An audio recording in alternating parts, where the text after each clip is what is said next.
Ang kwento ng pag-iibigan ni Bayambang Mayor Nina Jose Quiambao at Cesar Quiambao ay may tuturing na isang patunay na ang pag-ibig ay walang pinipiling edad, estado o pagkakataon.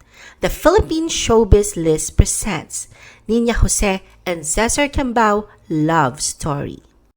Taong 2016 na magtagpo ang kanilang mga landas sa Bayambang, Pangasinan, kung saan si Cesar, isang kilalang negosyante at presidente at CEO ng Stratcom Corporation, ay kumakampanya noon bilang mayor ng bayan.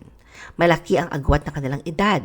33 years ang tanda ni Cesar kay Nina, ngunit hindi ito naging hadlang sa kanilang naramdaman para sa isa't isa. Si Cesar ang kinikilalang totoong may-ari ng Strategic Development Alliance Corp o STRADEC na pinakamalaking individual na shareholder ng Stratcom. Kilala bilang pangunahing IT service provider ng Land Transportation Office. Sa kabila ng bigat ng pangalan at responsibilidad ni Cesar sa negosyo at politika, tagpuan niya kay Nina ang kalinga at kasamang nais niyang makasama sa buhay. Hindi basta-basta ang naging pag-iisang dibdib ng dalawa. 3 beses nilang pinagtibay ang kanilang sumpaan. Una sa Amerika, sumunod sa isang civil wedding at pangatlo sa simbahan ng St. Vincent Ferrer Parish sa kanilang minamahal na bayan ng Bayambang. Biniyayaan sila ng isang anak na lalaki na pinangalan ng Antonio. Ngunit dumaan sila sa mabigat na pagsubok bilang mag-asawa. Noong 2020, nakunan si Nina habang nagsasagawa ng steam bath.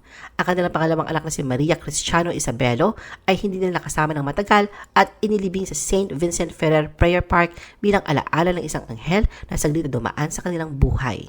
Nang natapos ang ikalawang termino ni Cesar bilang mayor ng Bayambang, pinili ni Nina na ipagpatuloy ang kanilang sinimulan. Sa halip na muling tumakbo ang kanyang asawa, siya mismo ang lumaban para sa pwesto. Nagtagumpay siya at naging bagong mayor ng bayan noong 2022. At hindi naglaon na muling pinatunayan ng mga mamamayan ang kanilang tiwala nang mahalal si Nina muli noong midterm election ng 2025. Nina defended her marriage's age gap with husband Cesar. Ang pagmamahalan ng Nina at Cesar ay isa sa mga kwento ng pag-ibig na umani ng maraming puna at papuri sa magkaibang paraan.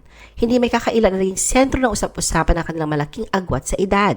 Ngunit para kay Nina, hindi naging hadlang ang pagkakaibang ito upang mahanap niya ang taong tunay na nagmamahal at nagpapahalaga sa kanya. Noong June 2021, hindi na napigilan ni Nina na magsalita laban sa mga taong walang tigil sa pagpuna sa kanilang relasyon. Ipinagtanggol niya ang desisyon niyang mahalin at pakasalan si Cesar. Para sa kanya, ang pag-ibig ay hindi nasusukat sa edad, kulay, estado sa buhay o mga bagay na panlabas. Ang mahalaga raw ay pagpili at pagyakap sa taong mamahalin mo kasama ang buong pagkatao nito. Hindi biro ang pinagdaanan ni Nina at ng kanyang asawa upang patunayan na wagas ang kanilang pagmamahalan. Para kay Nina, hindi pera ang naging basihan ng kanilang pagsasama. Hindi rin niya ikinaila na may mga iba pang may kaya na nagkagusto sa kanya noon, ngunit si Cesar lamang ang nagpatunay ng kanyang sinseridad. Nina issued a warning to itchy girls in Higad.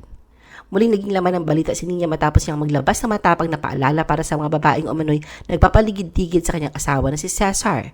Ibinahagi ni Nina kanyang mensahe sa pamamagitan ng kanyang official Facebook page noong August 8, 2024. Subalit ilang oras lamang matapos ito i-post, tinanggal niya rin ang nasabing pahayag. Hindi man ito nagtagal sa kanyang account, mabilis namang kumalat ang screenshots nito sa iba't ibang social media platforms at naibahagi na rin ng ilang media outlets. Nina calls her pregnancy a miracle. Ang pag-usbong ng panibagong yugto sa buhay ng mag-asawang sina Nina at Cesar ay muling nagbigay ng inspirasyon sa kanilang pamilya at mga supporters. Sa edad na 36, ipinahayag ni Nina na siya ay nagdadalang tao sa kanilang ikalawang anak. Isang simpleng larawan ang naging hudyat na magandang balita noong June 30, 2025. Sa puting kasuotan, ipinamalas niya kanyang baby bump, sinyalis ng bagong biyayang kanilang pinaghahandaan. Maraming netizens ang natuwa at bumati sa mag-asawa matapos makita ang larawan na puno ng simbolo ng pag-asa at milagro. Makikita sa mga detalye ng kanyang post na nag-uumapaw ang kanyang pasasalamat at pananampalataya para sa bagong buhay na kanyang dinadala. Bagamat tahimik si Nina nitong mga nakaraang buwan, malinaw na iningatan niya ang pribadong sandaling ito kasama ang pamilya bago niya ito ibahagi sa publiko. Ang pagbubuntis na ito ay lalo pang naging makabuluhan na 2 taon lamang ang nakalipas nang mawala ng anak si Nina. Noong October 2023, ibinahagi niyang mabigat na hinagpis nang biglaang tumigil ang tibok ng puso ng kanyang sanggol na pinangalanan nilang Marian Hannah Claire. Lalong sumakit ang kanyang kalooban nang malaman mula sa mga pagsusuri na normal ang kalusugan ng kanyang dinadala kahit walang malinaw na dahilan ang nangyaring miscarriage. Sa kabila ng matinding lungkot, pinili ni Nina na manatiling matatag para sa kanyang pamilya at komunidad. Ngayong muling pinagkalooban sila ng pagkakataon na magpalaki ng panibagong miyembro ng pamilya, hindi may kakailang saya at pag-asa na dulot nito. Para kay Nina, hindi lamang ito pagbubuntis, kundi isang himala na muling nagbibigay saysay at kulay sa kanilang pamilya. Hindi niya itinatago ang kanyang kaba at takot, ngunit higit sa lahat ay nangingibabaw ang kanyang pasasalamat at pananalig na magiging maayos ang lahat. Sa simpleng pagbabahagi ng kanyang larawan at mga simbolong puno ng pag-asa, ipinaramdam niya sa lahat ang kahalagahan ng pananampalataya at pagkakaisa ng pamilya sa mga mahihirap na yugto ng buhay. Ano ang masasabi mo sa video na ito?